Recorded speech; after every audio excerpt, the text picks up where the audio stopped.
Hello, this is Bad Vibes. Today's video is about those damn stalkers that just can't leave you alone. Those creepy little bastards that try to sneak into your house when you're not home to read your diary or play with your underwear. I'm not one of them. Speaking of stalking, joining me today is the first horror narrator I ever listened to, Your Maker, and I stalked his page once I found it. So if you aren't subscribed to him already, seeing that he's almost at 300,000 subs, maybe you should do so now, and sit back, relax, and enjoy.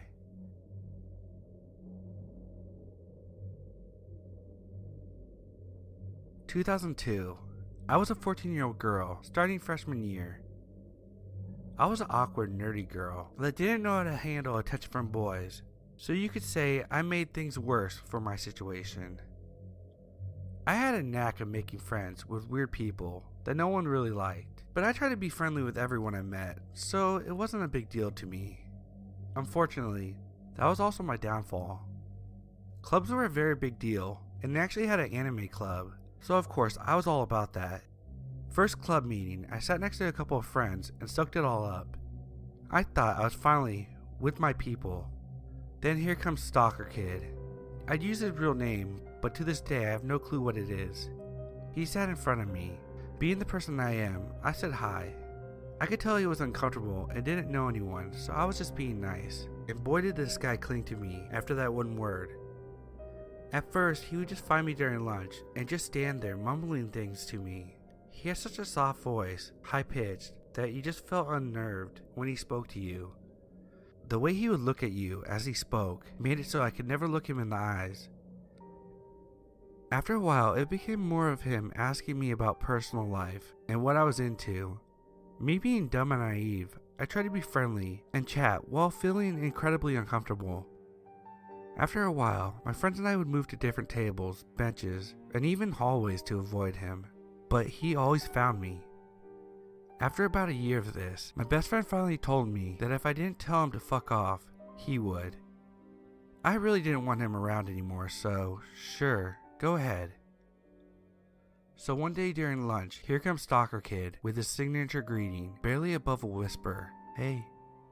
My buddy just goes, "Dude, she's not interested. Fuck off." Looking hurt, he shuffles away.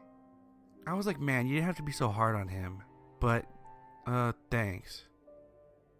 I didn't see him much around school after that, except for club days, where he would just sit across the room and stare at me while my best friends glared at him. Fast forward to me being 16 and driving now, minus the awkward club days. I didn't really notice anything from him. That was until an old gray beat up car started parking next to me and extremely close. One day after school, he was waiting for me in the car. He started asking me how I'd been and about prom and all that stuff. I was trying to rack my brain on how he knew this was my car, and unless he had been watching me before and after school, I don't know how he would have. I started getting there later and leaving later to avoid him because he was like clockwork. Finally, a boy I used to be friends with in elementary school was walking around with me. He made a comment that the guy is always next to my car and asked if he was my boyfriend. I immediately said no and told him that he's always following me around and I hated it. It was really starting to freak me out. Bless this guy, because he walked straight up to him and scared him off, threatening that if he ever parked next to me again, he would kick his ass. I figured maybe that was enough to keep him away. So again, there was a small space of time where I would hear nothing from him, except for my friends who had classes with him telling me how creepy he was. One of my friends had art class with him and said he would draw naked women consistently in his books, all big busted and in sexy poses. Junior year is wrapping up and I started taking my best friend, Phil, to and from school. At some point, Phil started noticing that a little gray car was always heading the same way after school and made a joke saying, "What if Stalker Kid lived right next to him?" Haha, small world, right? One day, as usual, the little gray car was following us, so we took a detour. Sure enough, he was with us step by step the whole way, and it was no longer a joke. We both started freaking out. I pushed the gas pedal as hard as I could and noped the fuck out of sight. I went home and told my mom everything, because at this point, I knew this wasn't normal. She shoved it aside, saying I was probably seeing things. Well, it came time for our end of year club party. Stalker Kid was a senior, so I would never have to see him again. For whatever stupid reason, I offered to host a party at my house, thinking he has never gone to one yet. I was terrified when my dad let him in the door. I don't remember giving him an invitation to the party. Someone else must have given it to him. He spent the whole party talking to me, my dad, being all buddy-buddy with him, asking me where my room was. I just wanted to cry and hide. It was all downhill after that. I remember there were days where I could hear a car pull outside my front door, and my room having the window that saw out to the front, I would call my buddy Phil and peek to see if it was him. 3 times in 1 month, I just hid under my desk and cried on the phone with Phil. Other events from school would be him asking a girl I played softball with to prom, only to dump her and follow me all night. This includes 2 and after the prom, where I never saw him in person. Our high school had a radio, TV channel for kids to run, and during prom, they would record us going up and down the stairs and playing around in the gym at after prom for the parents to see their kids having fun. It took one of my friends to point this out, but it showed me playing DDR for a while against my friend Phil, and Stalker Kid was right behind me watching for a good 5 minutes. I never knew. And the one that still creeps me out to this day is graduation for his class. Our classes were so big that they did a day and night ceremony, where all the students had to attend the day one. I was scanning the crowd to see my friends who were graduating when I saw a hand wave as I passed by. I looked back, and of course it was Stalker Kid waving at me. How he picked me out of a crowd of 1,000 people, I'll never know. 2016 year was great. No signs of creepy Stalker Kid to this point, to the point where I started to forget about him. I graduated. I chose a college in town, get a job at the local retail store, and move on. Life is beginning to be normal. I work the gaming department, so you get the weird randos once in a while. One that I saw a lot was this little Mexican guy with glasses. This would be important, and he never purchased anything, but would just walk around from time to time. Then, Stalker Kid comes strolling in the doors and walks into gaming and just talks. I asked how he knew I worked there. He says his friend saw me and knew that we were friends. I tried to radio for help over and over for someone to come and get him out. Finally, a big guy from computers walks over and asks me for my help in the back. Once he pulls me to safety, I tell him everything. From that point on, security is made aware and is told to watch out for this guy. Of course, he wasn't doing anything physical, so all they could do is watch out for him. So every time he came in, they would walkie me, and I would dip into the back warehouse. I started seeing his friend consistently, who we called Ninja Friend, and all he ever did was walk around on his phone. I began to suspect that he was texting Stalker Kid to tell him I was at work, because sure enough, 10 minutes later, he would come in too. So I tested the theory, and started walking randomly around the store. At one point, a friend who worked the register asked me why I would do this, so I had her take a walk with me on her break. I told her that this ninja friend would follow us everywhere, even just down a random aisle. Sure enough, he did this and she began freaking out. A few minutes later, I told her my stalker would walk through those doors. Again, sure enough. So I'm making my way to the warehouse, and out steps Ninja Friend from an aisle and says, "She's right here." I just stare at him like, who the hell do you think you are? Stalker Kid walks up behind me and asks why I'm running away from him, and he lost my number and asks if I can give it to him again. I say, knowing damn good well I would never really give it to him, sure.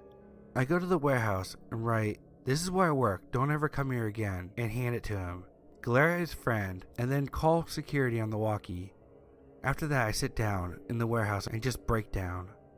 Security tells me later that he also cried when they took him out. Later that day, as I'm leaving work, security offers to walk me to my car. This of course isn't the rules, but just friends caring about friends. So I say sure. Stalker Kid is out by my car waiting for me. So this is where security says screw it and calls the police, which we are conveniently next to their headquarters. He books it when he sees the car. A few years go by, nothing comes up. I buy a fancy new car. I'm thinking that did the trick and I'm finally free. It's now 2012. My buddies and I are leaving work, ready to hit a night at the bar, per usual Thursday deal. We are walking out the door, where we all have to stand and wait to hear the alarm sound, to verify it's armed. As we are walking out, I hear it, that awful sound, "Hey." I cringe, grab my friend's arm and turn. There he is leaning on the car, waiting. My friend recognizes him and asks him what he wants. Stalker says he just wants to talk to me. His other friend is sitting in the back seat of his car, just staring at me blankly. I start to think the worst. If my friend leaves me here, my gut tells me I'm not coming to work the next day, or ever. I'm terrified that he's had all these years to think about our last encounter, where I wrote that note that made him cry. I grab my friend's arm tighter. My friend goes off, pretends to be my boyfriend, and rips into him. My friend is about 2 feet taller and much, much bigger. They get into it, and I'm just standing in the parking lot. And I'm a terrible person for this, but I'm sure you understand at this point. I was thinking, kick his ass. He spooks the Stalker kid so bad, and I'm pretty sure he pissed himself before getting in his car and booking it out. Ever since, if he comes into my store, my friend stares him down, and Stalker kid leaves. Never has he bought anything in all these years. Years later, I've moved on and gotten married, and moved out of town. But just recently, we moved back to start a business, and to this day, I still feel myself looking behind me while in stores just in case I randomly bump into him. He's caused me to have anxiety, mental and emotional pain, fear and trust issues for a decade. Even after moving on, I still feel the effects today.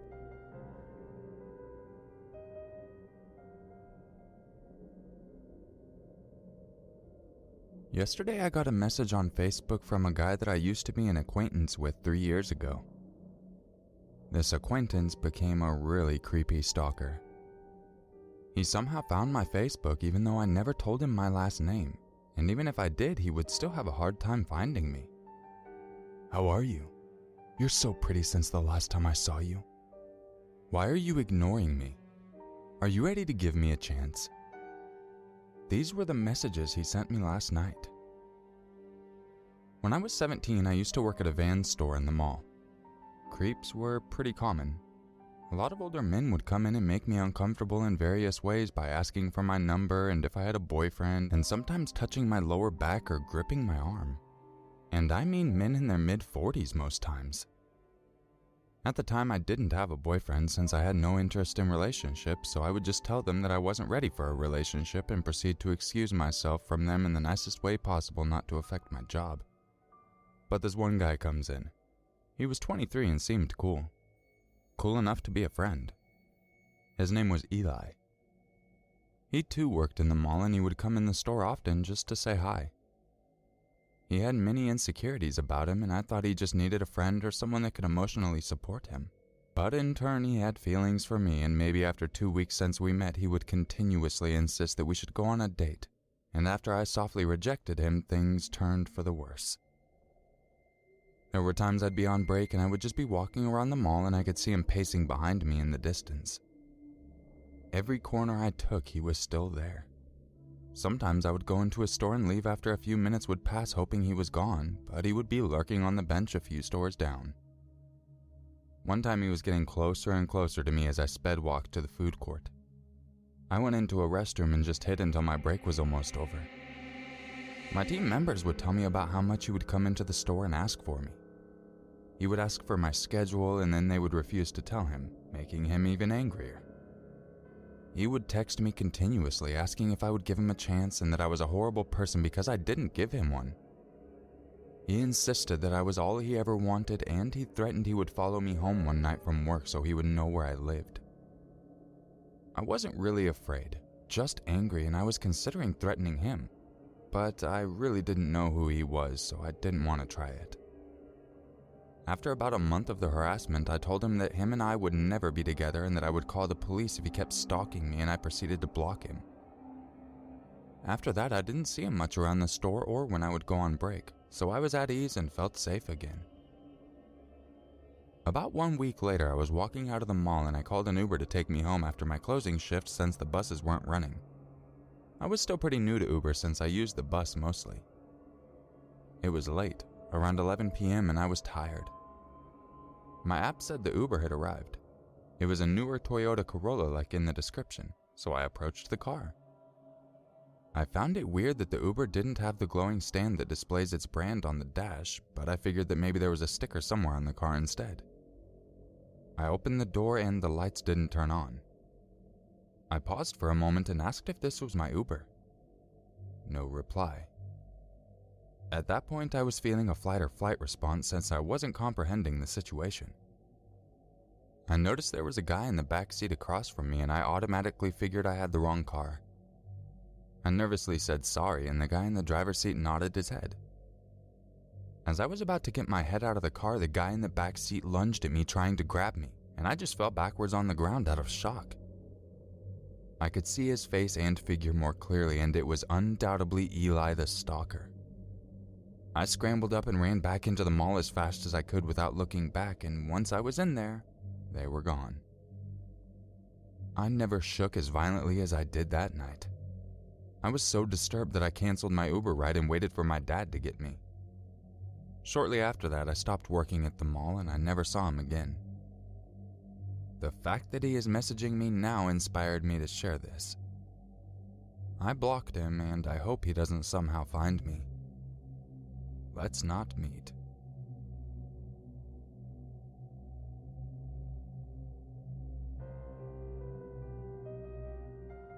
So I'm a 20-year-old girl, and it's like I'm just straight up creepy old man bait. I don't go shopping alone often because it makes me uncomfortable being stared at. So I usually go with my boyfriend just to make me feel better. On this occasion though, he was at work. Desperately needing some snacks, I headed to my local Kroger, a relatively large grocery store nearest to my house. This particular Kroger is arranged awfully, so I usually end up doubling back because I don't realize I missed something. Because of that, it makes it really obvious if someone is following you. I started on the left end of the store, just picking out some fruit, when I noticed this very old man in overalls staring at me. Not thinking too much of it, I smiled politely and just walked past him. After a couple minutes of shopping and looking around, I noticed this man is still pretty close. He hasn't picked up any additional groceries, so I'm getting a little uneasy and just walk away to the other end of the store to get some ice cream. Now I'm stopped, looking at the ice cream for a while because there are so many options. After looking for a while, this creepo comes over and starts staring at the ice cream directly next to me. At that moment, I decided I didn't need ice cream anymore, and I was done shopping. Mind you, the old man, after staring at the ice cream with me for 5 minutes, didn't get any.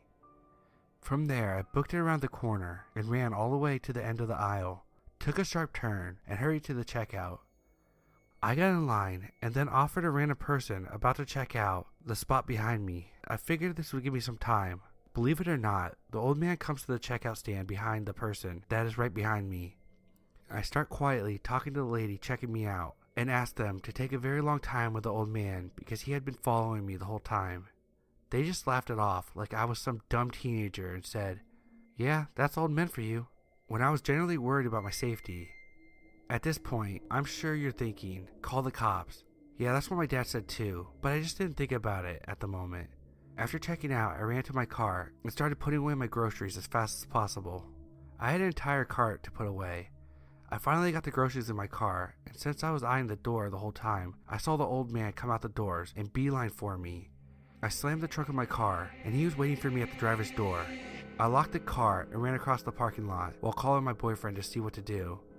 I'm crying, trying to get a hold of him, but he's at work and of course he doesn't see my call. At this point, I'm hiding behind a Kia Soul, hoping the old man walks towards me so I can quickly run back to my car. He does, so I jump at the opportunity, and I'm unlocking my car as I run. I jump into the driver's seat and zoom home. He watched me drive away while he was standing in front of his red sedan that was on the other side of the parking lot from where I was parked. I took tons of back roads to make sure I wasn't followed by that stupid creepy old man.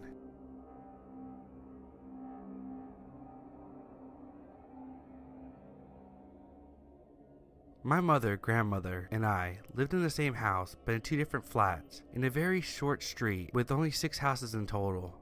We moved here in 2012 and everything was fine. One day there was an old man moving into another house in the street. He seemed very nice, but my image of him changed quickly when these incidents began.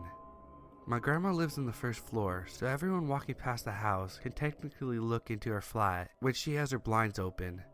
She started telling us about how she'd sometimes see 2 feet under her blinds of the big window, always the same shoes. One day she pulls the blinds open when the shoes are there, and guess who it is? Yeah, the old man. Turns out he had been watching her for quite some time through her windows and even from his balcony, which had the perfect view of the big window in her living room. As if that wasn't bad enough, he started talking to me when I got home from school because I needed to pass his house. We didn't know each other. We had nothing to do with each other, not even remotely. He begins asking me how I was, if school was finally over, and so on. I didn't like it, but politely answered. One day, he started asking me about my grandmother and mother, how they were doing, etc.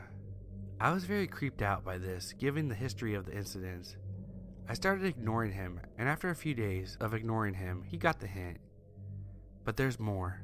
My grandmother has sort of a caregiver who comes to her flat twice a week to clean and deliver groceries because she can't walk or bend over that well anymore. This caregiver is also the one that comes to our stalking neighbor's house to help him. After my grandmother had brought it up to us that he was watching her the other day, the caregiver told us that the old man would want hugs from her, look at her ass, cleavage, etc., and also sometimes touch her in places like her waist and her thighs, supposedly unintentionally. As if this wasn't already more than terrifying, he also rides the bus sometimes. Sometimes I'm in that same bus, or sometimes he even rides a school bus for some reason. Anyways, one day I was waiting for the bus, and there was this girl with a headscarf waiting for the bus too. The man walks up to her and starts talking to her. I had my headphones in, so out of curiosity, I pulled one of them out and listened to what he was talking about. I was shocked when I heard him talking about immigrants being a problem for the US, and that they should get out of the country and such, but in a way that he didn't say it directly, but rather hinted at those things. The girl was really confused, and then the bus came, which she seemed relieved by, understandably. This was just a section of the creepiest and worst incidents. There are many more that are not as creepy.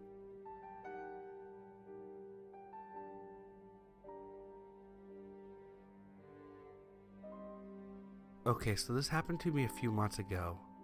A new family recently moved into the neighborhood, and at first, they seemed nice. It was a woman and a man, and their 2 kids, 1 boy and 1 girl. Since they were new, my family presented themselves to them and brought them a welcoming gift. Since they were unpacking, my family asked if they needed help, and they accepted, which meant I had to help. There was this one box that caught my eye, and as I went to get it, the man stopped me and said that he can get it. That's when I started to wonder, like crazy, what was in that box.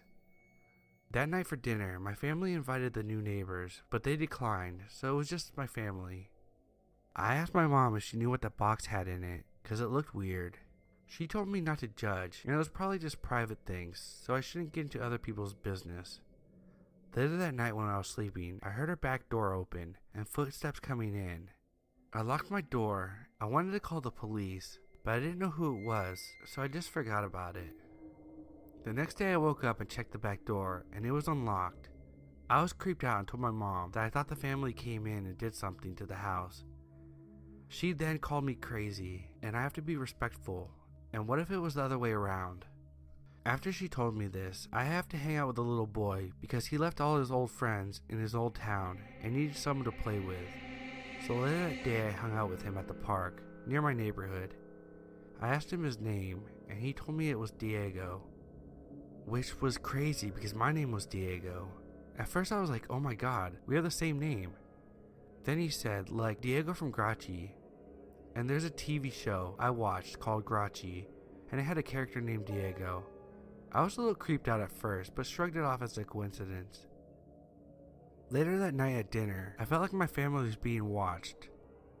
After dinner, I spent the night at my friend Jake's house. The next day, I ran into the boy and his mom. He said, how was the sleepover? I replied, how did you know about the sleepover? He said, your mom told me. I went straight back to my house and asked my mom. She said she never said anything. But then my mom said something that scared the crap out of me. She said the neighbor's mom, let's call her Asia, asked her if she could have the number to her doctor. My mom never mentioned this to Asia. She then started getting suspicious. We secretly called Uncle Larry, who was a police officer, to investigate the house. He found something really chilling. It was a camera in our kitchen. It was hidden, and that's when I remembered someone came in through the back door that leads to the kitchen. A day goes by and they check the footage, and now of probable cause. My uncle goes to their house and knocks on the door. The mother opens the door, and he says he needs to investigate and ask some questions. She complied, but said she had to do something first, but he said no, and she had to wait outside with her husband and kids. The police went into the house to search it. There they found a box full of cameras that looked exactly like the ones he found. That family had been spying on us the whole time, and who knows who else they were spying on. We pressed charges and the family moved somewhere else.